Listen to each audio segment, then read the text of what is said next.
May mga ilang maling bagay na ginagawa tayo pagkatapos nating mag-apply ng abono na minsan nagiging dahilan kung bakit hindi epektibo ang urea na tinapon natin. Akala natin gumastos na tayo sa abono, magiging maganda na yung palay natin, pero sinayang lang natin pala dahil sa mga maling ginagawa natin. Kaya ka-farmer, sa video na to ay tuturo ko sa inyo ang mga dapat nating gawin at hindi natin dapat gawin pagkatapos nating mag-abono na. Ka-farmer, it's another beautiful day and once again, welcome back dito sa DDT Nature Farm channel. Habang lumalaki yung ating palay, ay napaka-importante ng tamang desisyon nating gagawin. Kaya sa isang magkakamali mo lang, pwedeng gumuho lahat ng iyong pinaghirapan. Kahit sa video na to, dapat mong malaman ano nga ba ang mga dapat at hindi mo dapat gawin pagkatapos mong mag-abono. Kapag nagawa mo ito ng tama, dagdag reward sa'yo. Pero kapag nagawa mo ito ng mali, nagastusan ka na, hindi pa nagiging epektibo ang ginawa mo sa iyong palayan. Katatapos mo lang bang mag-abono ng second fertilizer application at nagtatanong ka kung anong dapat kong gawin pagkatapos kong mag-abono?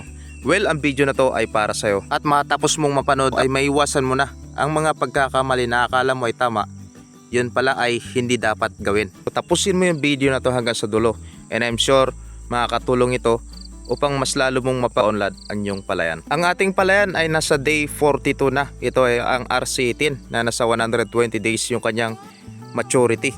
2 araw na matapos na sabugan natin ito ng urea. At pagkatapos nga natin magsabog ng urea, ang madalas nating iniisip, ano nga ba dapat kong gawin upang mas lalong gumanda ang aking palay at upang hindi masayang yung abono na aking itinapon. Ang unang step na dapat nating gawin ay ang pagpapatubig.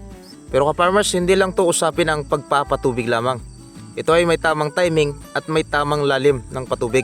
Pagkatapos nating mag-abono, kailangan humintay muna tayo ng 1 hanggang 2 araw bago tayo magpapatubig ng nasa 3 to 5 cm. Hindi pwedeng masyadong malalim dahil ang ating palay naman ay hindi makakahinga yung kanyang ugat. At hindi rin namang matuyuan na mag-crack-crack. Ito ay malaking epekto, lalo pa ang ating palay ay mula sa huling yugto ng pagsusuhi papunta na to sa panicle initiation.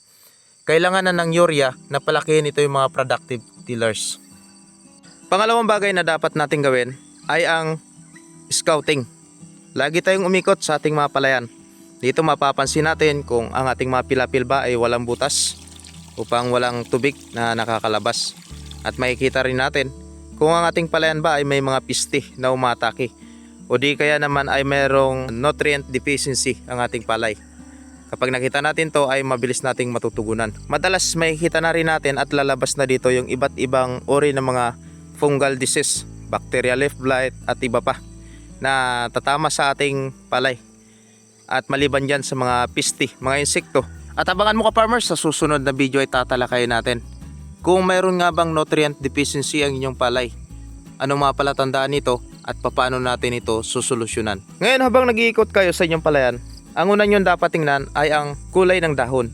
Matapos tayo mag-abono ay mapapansinan natin na ang kanyang kulay ng dahon ay unti-unti nang nagbabago. Ang epekto ng abono ay makikita natin mula 3 days hanggang 7 days bago natin mapapansin na magbabago na yung kanyang kulay. Ibig sabihin nito, na-absorb na niya ang nutrients.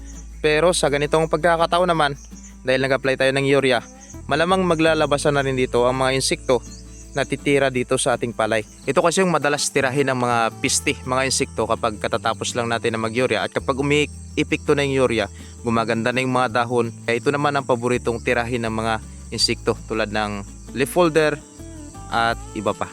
Kaya dito naman papasok yung pangatlong dapat natin gawin ay ang pagtitingin natin sa mga piste. Katulad nito, leaf folder. Ito yung madalas na problema ng mga magsasaka.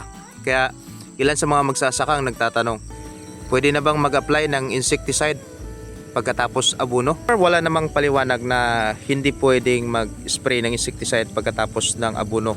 Wala namang chemical reaction or ano pa mang mga dahilan kung bakit hindi pwedeng mag-spray. Pero ang isa sa mga dahilan nito ka-farmers, ang ating mga palay kasi ay busy pa doon sa pag-absorb ng nutrients.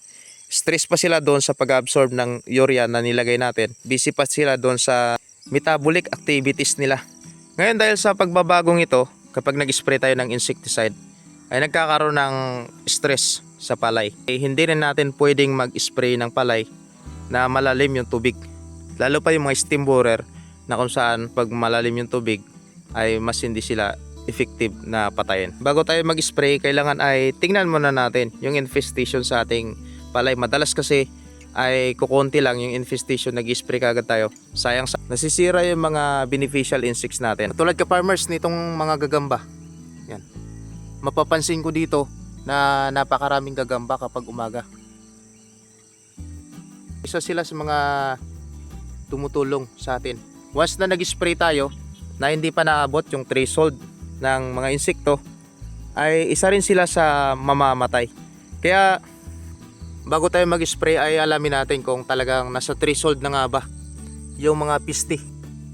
Ito yung leaf folder na to ay finofold niya yung dahon, tapos kinakain niya yung chlorophyll.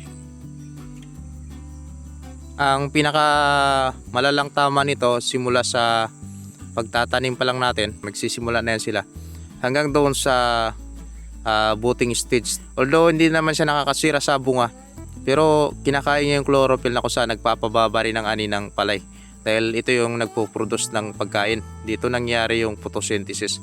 Kaya importante na bago tayo mag-spray nito, kailangan maabot yung threshold. Pag kinukay mo ganyan yung dahon, lilipad sila. Upang hindi natin mapatay ngayon mga beneficial na insekto, pwede nating sprayan yan, mga Prebaton, Cartap at iba pa. O yung Prebaton kasi siya ay hindi siya broad spectrum.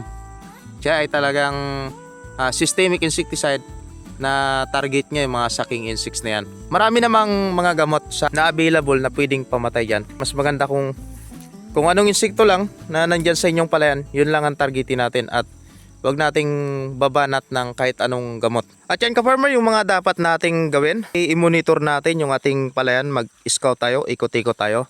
Pangalawa, i-maintain natin yung patubig. Bago tayo magpatubig, nasa 1 to 2 days pagkatapos nating mag-urea. Huwag nating papatuyuan at huwag din nating babahain talaga sa tubig. Nasa 3 to 5 cm lang yung lalim ng tubig sa ating palayan. Mag-spray lang tayo ng insecticide kung kinakailangan, kung halimbawa nasa threshold na, at alamin muna natin kung anong piste ang meron sa ating palayan.